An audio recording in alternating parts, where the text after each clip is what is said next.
Selamat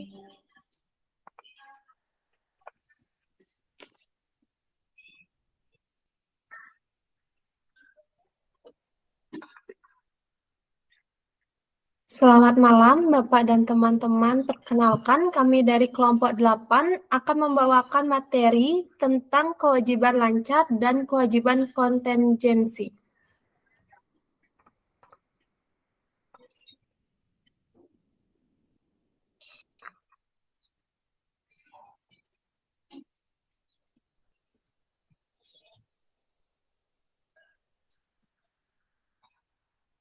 Perkenalkan, saya Luputurati Kusuma Dewi sebagai moderator dan pembahas materi kedua, dan ada juga rekan saya, Niputu Ayubela Hananti sebagai pembahas materi pertama. Baik, saya akan mempersilahkan rekan saya untuk membahas materi yang pertama. Baik, terima kasih atas waktunya. Di sini saya akan menjelaskan tentang kewajiban lancar. Kewajiban lancar adalah kewajiban yang harus segera dilunasi oleh seorang pengusaha atau sebuah perusahaan yang memiliki kurun waktu kurang dari 1 tahun atau kurang dari 1 periode akuntansi. Menurut PSAK, kewajiban lancar adalah kewajiban yang diharapkan akan dibayar menggunakan aktiva lancar atau dengan menciptakan kewajiban jangka pendek lainnya.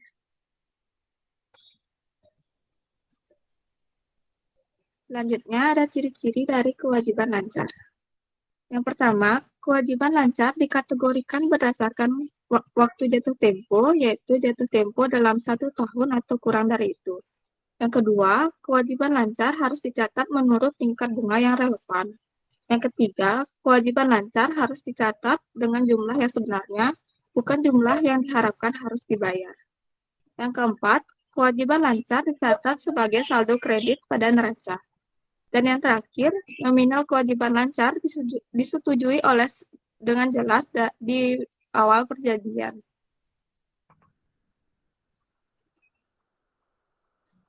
Selanjutnya ada jenis kewajiban lancar. Jenis kewajiban lancar ini dikategorikan menjadi 3. Yang pertama, kewajiban lancar yang dapat ditaksir jumlahnya. Jadi perusahaan itu sudah memiliki perkiraan berapa jumlah nominal uang yang akan dikeluarkan untuk memenuhi kewajiban tersebut. Kewajiban lancar yang dapat ditaksir jumlahnya itu antara lain utang hadiah, yaitu sejumlah uang yang harus dibayarkan ketika perusahaan melakukan penyebaran kupon hadiah.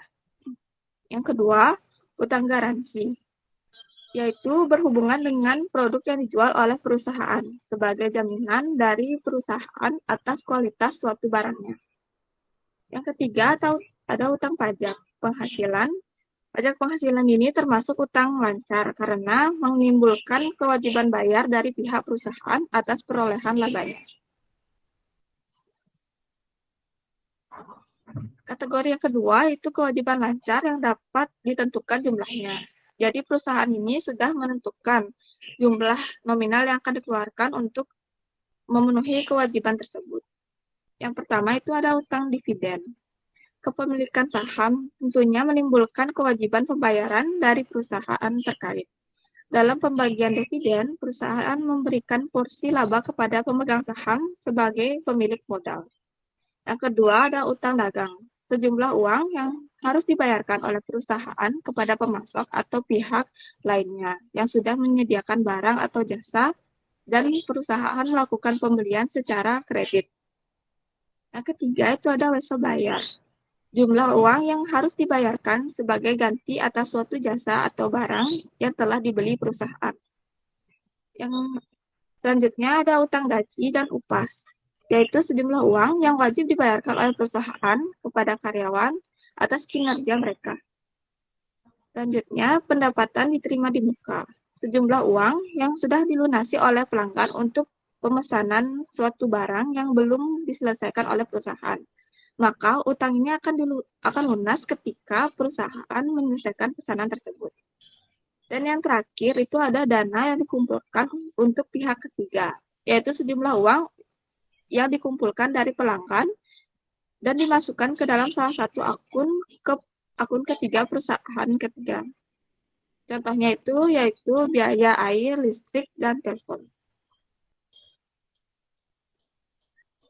Kategori yang terakhir itu kewajiban lancar berdasarkan pengelolaan keuangan. Yang pertama itu ada utang konsumtif, merupakan jenis utang yang dimaksudkan untuk memenuhi keperluan non-bisnis. Jadi peminjam tidak bermaksud melakukan pelunasan utang dengan pinjaman tersebut. Contoh dari utang konsumtif adalah pembelian sepeda motor, perbaikan rumah, mobil, dan sebagainya. Yang kedua itu ada utang produktif, merupakan jenis utang yang dipergunakan untuk pelunasan bisnis. Berbeda dengan utang konsumtif, utang produktif ini adalah pinjaman yang dapat mendatangkan pendapatan lebih banyak kepada peminjamnya. Contoh dari utang produktif yaitu pinjaman modal kerja, pembangunan properti dan tempat usaha, investasi, dan sebagainya.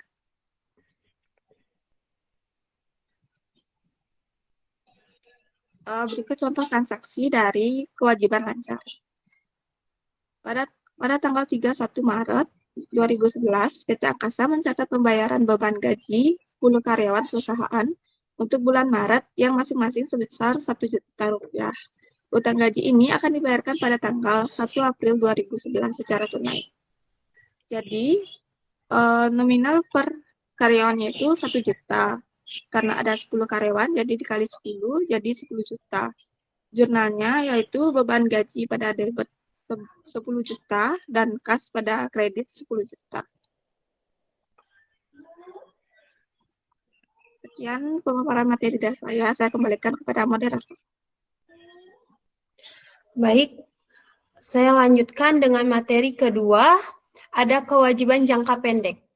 Kewajiban jangka pendek adalah jumlah yang harus dibayar dalam tepat waktu, kurang dari 11 tahun. Berbeda dengan kewajiban jangka panjang karena kewajiban jangka panjang adalah jumlah yang harus dibayar dalam jangka waktu minimal 12 bulan atau bisa lebih. Kewajiban jangka pendek antara lain utang transfer pemerintah daerah, utang pada pegawai, utang bunga, utang jangka pendek kepada pihak ketiga, utang perhitungan pihak ketiga atau PFK, dan bagian lancar utang jangka panjang.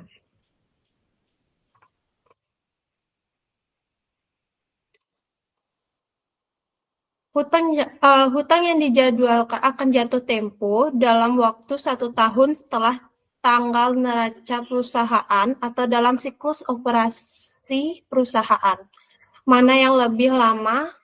Kriteria pendanaan kembali yaitu perusahaan harus memiliki rencana untuk mendanai kembali kewajiban atas dasar jangka panjang. Perusahaan harus menunjukkan kemampuan untuk melakukan pendanaan kembali. Jenis-jenis kewajiban jangka pendek.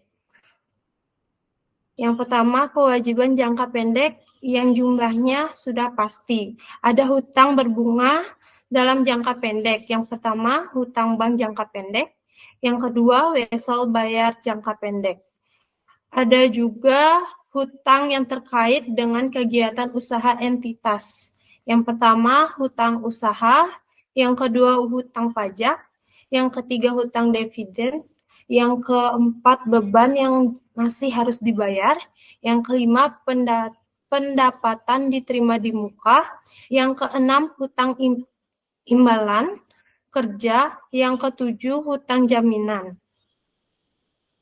Yang kedua, kewajiban jangka pendek yang jumlahnya dientimasi atau provisi dan kontingensi. Yang pertama, hutang garansi servis. Yang kedua, hutang pemberian hadiah. Yang ketiga, hutang pengelola lingkungan. Yang keempat, hutang perkara pengadilan. Yang kelima, hutang sebagai penjamin. Yang keenam, hutang operasi dalam penghentian.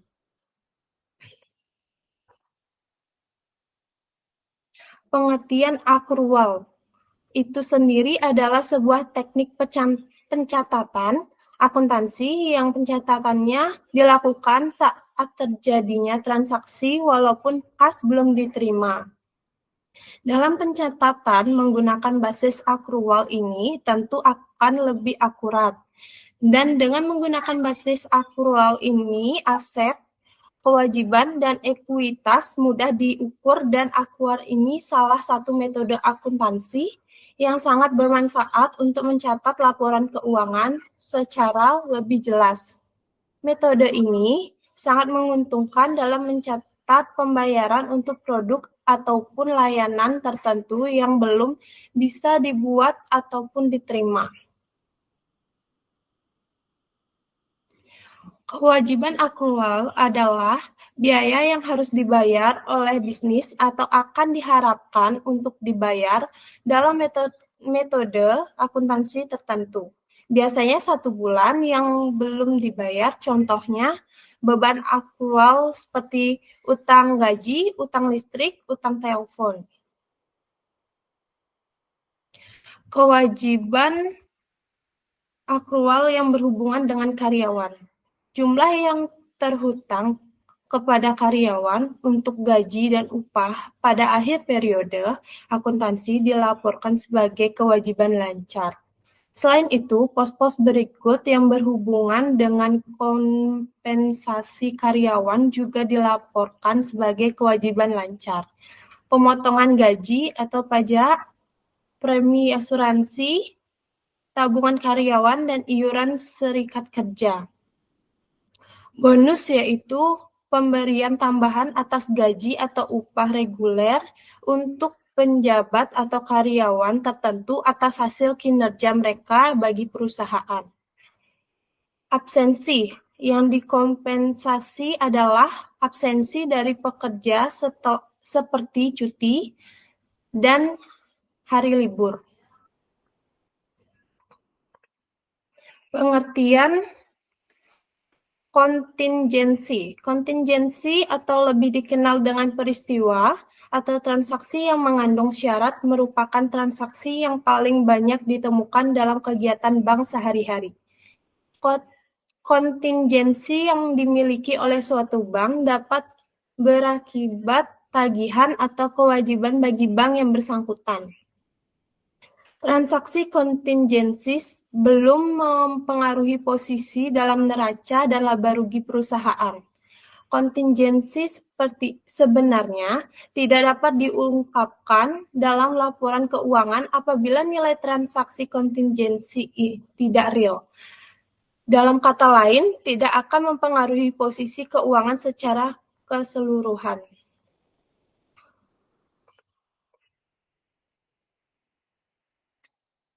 Jenis transaksi kontingensi. Kontingensi bank terdiri dari kontingensi tagihan dan kontingensi kewajiban atau tunggakan.